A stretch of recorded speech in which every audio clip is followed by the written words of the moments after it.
Good morning my dear brothers and sisters in Christ. యేసుక్రీస్తునందు మాకు అత్యంత ప్రియులైన మీ అందరికీ ఆయన నామం పేరిట శుభాలు ప్రకటిస్తున్నాను. మీరందరూ బాగున్నారా? క్షేమంగా ఉన్నారా? మీకోసం ప్రతిరోజు ప్రార్థనలు జరుగుతున్నాయి. మా కోసం కూడా మీలో చాలామంది ప్రత్యేకంగా ప్రార్థన చేస్తున్నారు. యేసుక్రీస్తు ప్రభువారు అతి త్వరగా రాబోతున్న రోజుల్లో మనం ఉన్నాం కదా. అనేక సూచనలు మన కళ్ళ ముందు నెరవేరుతున్నాయి. అయితే లేఖనము మనల్ని ప్రోత్సాహపరుస్తున్న విషయం ఏంటంటే, ఆ దినము సమీపించే కొలది ఒకరినొకరు పురుకొల్పుకోమని బైబిల్లో రాయబడింది. అంటే ఒకరినొకరు ప్రోత్సహించుకోవాలి. దేవుని వాక్యం ద్వారా, లేఖనాల ద్వారా మనందరం దేవుని వైపు చూచినట్లుగా మనందరం కూడా పురుకొల్పబడగలిగితే అంతకన్నా ఆధిక్యత మరొకటి లేదు. ప్రతి ఉదయాన్నే లేచిన తర్వాత మనం ప్రార్థన చేసుకుని దేవుని వాక్యాన్ని చదువుకున్న తర్వాత ఇలాంటి వాగ్దాన సందేశాన్ని వినడం ద్వారా మనకు కావాల్సిన ప్రోత్సాహాన్ని, స్ఫూర్తిని, ఆ రోజుందరికి కావాల్సిన ధైర్యాన్ని మనం పొందుకుంటున్నాం. మీలో చాలామంది ఈ వాగ్దాన సందేశాల ద్వారా దీవెన పొందుతున్నారు. మీ అందరికీ కూడా క్రీస్తు నామంలో శుభాలు ప్రకటిస్తున్నాను. ఈరోజు వాగ్దానం కోసం కనిపెడుతున్నారు కదా. పరిశుద్ధ గ్రంథాలు తెరిచి 33వ కీర్తన 20వ వచనం చదువుకుందామా? బైబిల్ ఉంటే తెరవండి. Psalm 33 and verse 20. మనము యెహోవా పరిశుద్ధ నామమందు నమ్మికించి ఉన్నాము, ఆయనను బట్టి మన హృదయము సంతోషించుచున్నది.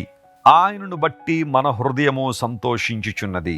ఆయనను బట్టి మన హృదయము ఆనందించుచున్నది. ఎంత చక్కని మాట! ఎవరిని బట్టి నీ ఆనందం?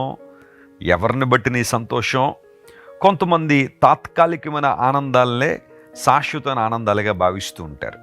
కానీ దేవుని లేఖనం సెలవిస్తోంది, ప్రభు దగ్గరికి మనం వచ్చినప్పుడు, ప్రభు అని యేసుక్రీస్తు వారికి మనం చోటిచ్చినప్పుడు ఆయన మనకిచ్చే ఆనందం పరిపూర్ణమైన సంతోషం, పరిపూర్ణమైన ఆనందం. పేతురు భక్తుడు ఈ ఆనందానికి పేరు పెట్టాడు. ఏమన్నాడంటే, చెప్పనసఖ్యమును మహిమాయుక్తమైన ఆనందం అన్నాడు. Unspeakable and glorious Joy that we have in Jesus.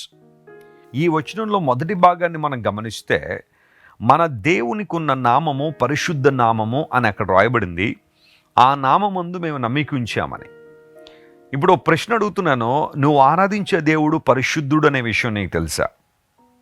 పరిశుద్ధత అనేది దేవునికి ఉండాల్సిన లక్షణాల్లో చాలా ప్రాముఖ్యమైన లక్షణం. ఈరోజు మనుషులు ఎవరిని పడితే వాళ్ళని దేవుళ్ళని, ఎవరిని పడితే వాళ్ళని సృష్టికర్తలని, ఎవరిని పడితే వాళ్ళని సమస్తాన్ని కలుగు చేసిన వారని, లేదా తమల్ని ఏలుబడి చేయగలిగిన వారని చెప్పి అనేక మందిని దేవుళ్ళుగా చేసేసుకుంటున్నారు. దేవుడు మనల్ని చేశాడు, కానీ మనం దేవుణ్ణి చేయలేం, దేవుణ్ణి తయారు చేయలేం. కానీ చాలామంది ఈ విషయాన్ని తెలుసుకోలేక దేవుళ్ళని తయారు చేసేసుకుంటున్నారు. ఒక దేవుణ్ణి మనం ఆరాధిస్తున్నామంటే ఆయనలో ఉండాల్సిన లక్షణాలు ఏంటి? ఎవరిని పడితే వాళ్ళని దేవుణ్ణి మనం చేయలేం. నిజ దేవుడు ఒక ఆయన ఉన్నారు. ఆయన లక్షణాలను మనం గుర్తించి ఆయన్ని ఆరాధించినప్పుడే జీవిత పరమార్థం. అప్పుడే మన జీవితంలో నిజమైన అర్థంలోనికి మనం వచ్చినట్టు. నిజదేవునికి ఉన్న అనేక లక్షణాల్లో ఒకటి పరిశుద్ధత. ఆయన అపవిత్రతను ప్రేమించేవాడు కాదు. అపవిత్రమైన కార్యాలు జరిగించేవాడు కాదు. అపవిత్రమైన కార్యాలు చేసి ఇవి నా లీలలు అని దేవుడు అండు. సర్దిపెట్టుకోడు, ఆయన సమర్థించుకోడు. ఆయన పరిశుద్ధుడు కాబట్టే పరిశుద్ధుడుగానే ఉంటాడు. ఆయన పాపము చేయలేని దేవుడు ఆయన. గమనించిన ప్రియులారా, బైబిల్ మనకు పరిచయం చేసిన దేవుడు ప్రభు అని యేసుక్రీస్తు వారు, ఆయన పాపరహితుడిగా ఉన్నాడు. ఆయన పాపము లేనివాడుగా ఉన్నాడు. పాపము లేనివాడుగానే జన్మించాడు, పాపము లేనివాడుగానే జీవించారు ప్రభు అని యేసుక్రీస్తు వారు. అందును బట్టే మీరు యోహాను సువార్త 8వ అధ్యాయం మీరు జాగ్రత్తగా చదివితే అందులో 46వ వాక్యంలో ఏముంటుందంటే, నాలో పాపమున్నదని మీలో ఎవడు స్థాపించును అని ప్రభువారు ప్రశ్నించారు. ఆ ప్రశ్న 2000 సంవత్సరాల క్రితం అడగబడితే ఎప్పటికీ దానికి సమాధానం చెప్పిన వాళ్ళు లేరు. యేసు ప్రభువులో ఇదిగోండి ఈ పాపం ఉంది, ఈ పాపంలో ఆయన దొరికేశాడు, ఈ పాపం ఆయనలో కనబడుతుంది అని ఒక్కళ్ళు కూడా చెప్పిన వాళ్ళు లేరు. ఎందుకోసం అంటే ఆయన జీవితం పరమ పవిత్రమైన జీవితం.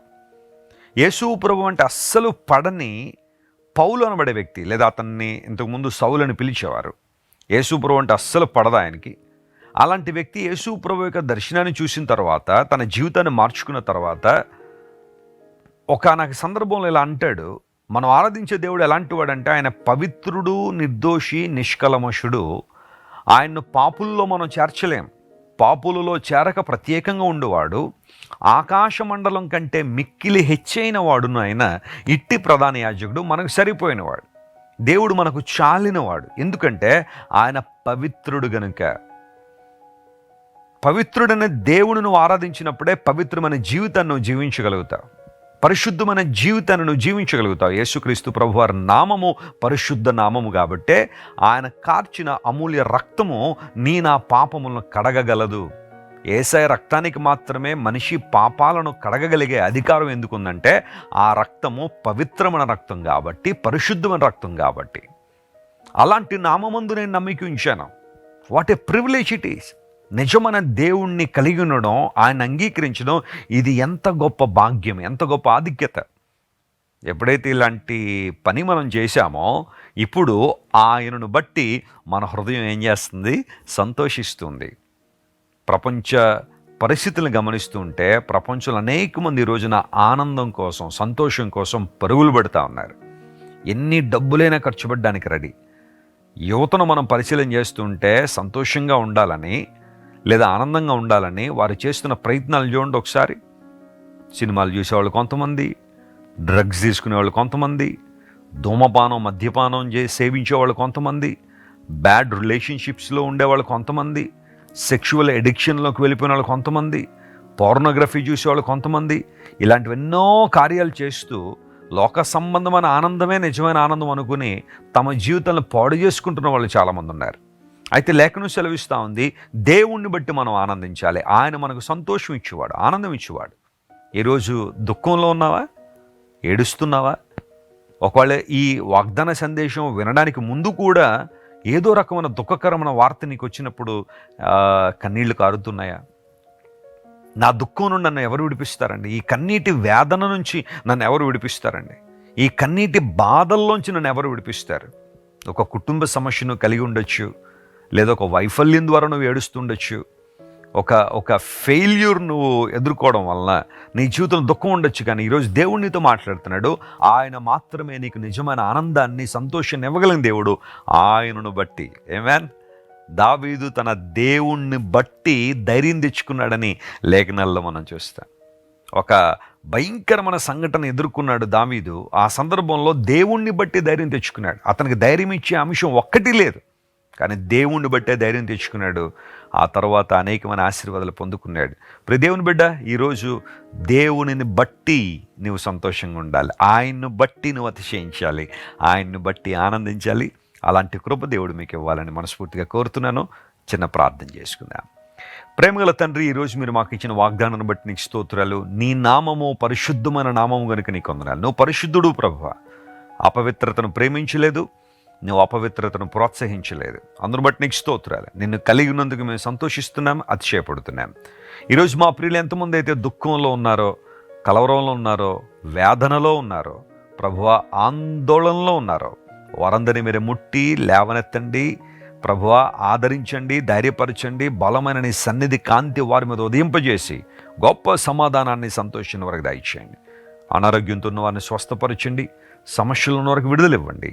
ఘనత మహిమ నీకు మాత్రమే ఆరోపిస్తూ యేసుక్రీస్తు నామం పేరిట అడిగి వేడుకొనిచున్నాం తండ్రి. Amen, amen, amen. God bless you dear friends. Have a wonderful day. Christ worship center ఓ బలమైన సంఘ ఉద్యమం. కొన్ని సంవత్సరాల క్రితం కేవలం 2 ప్రారంభించబడిన పరిచర్య నేడు ప్రపంచవ్యాప్తంగా లక్షలాది మందిని ప్రభావితం చేయుచున్నది. రాజమండ్రి, సికింద్రాబాద్, బెంగళూరు, చెన్నై, నెల్లూరు, దుబాయ్, బెహ్రైన్, కరీంనగర్, విశాఖపట్నం, గద్వాల్, కొవ్వూరు, మలకపల్లి, శ్రీలంక, భూటాన్, అడ్డతీగల, పాలమూరు, ఒంగోలు, బళ్ళారి, కోరుకొండ, పోతవరం, నల్లజర్ల, వెంకటరామయ్యగూడెం, మచిలీపట్నం, ఇందిరానగరాలతో పాటు అనేక గ్రామాల్లో క్రైస్ట్ వర్షిప్ సెంటర్ ఆరాధనలు జరుగుచున్నవి. వాక్య సంబంధమైన ఉద్యమంలో, పరిశుద్ధాత్మ సంరక్షణలో కొనసాగాలనుకునే ప్రతి ఒక్కరికి మా ప్రేమపూర్వక ఆహ్వానాన్ని అందిస్తున్నాము. రండి, ఆత్మతో సత్యముతో ప్రభువైన యేసు క్రీస్తును ఆరాధిద్దాం. మీరు ఇంతవరకు విన్న దైవ సందేశం మరియు దేవుని సేవకులు చేసిన ప్రార్థన మీకు ఆశీర్వాదకరముగా ఉన్నదని విశ్వసించుచున్నాము. ఈ సందేశాన్ని మీ స్నేహితులకు, బంధువులకు షేర్ చేయండి. మీకు ఏదైనా ప్రార్థన అవసరత ఉన్నచో మా ఫోన్ నంబర్లకు కాల్ చేయండి. దేవుడు మిమ్మల్ని ప్రేరేపిస్తే విశ్వాసంతో సాగుచున్న ఈ పరిచర్యను ప్రోత్సహించండి. మరిన్ని వర్తమానాలు, పాటలు వినుటకు జాన్ వెస్లీ మినిస్ట్రీస్ అను మా యూట్యూబ్ ఛానల్ను సబ్స్క్రైబ్ చేసుకొనండి. ప్రభువైన యేసుక్రీస్తు కృప మీకు తోడైండును గాక.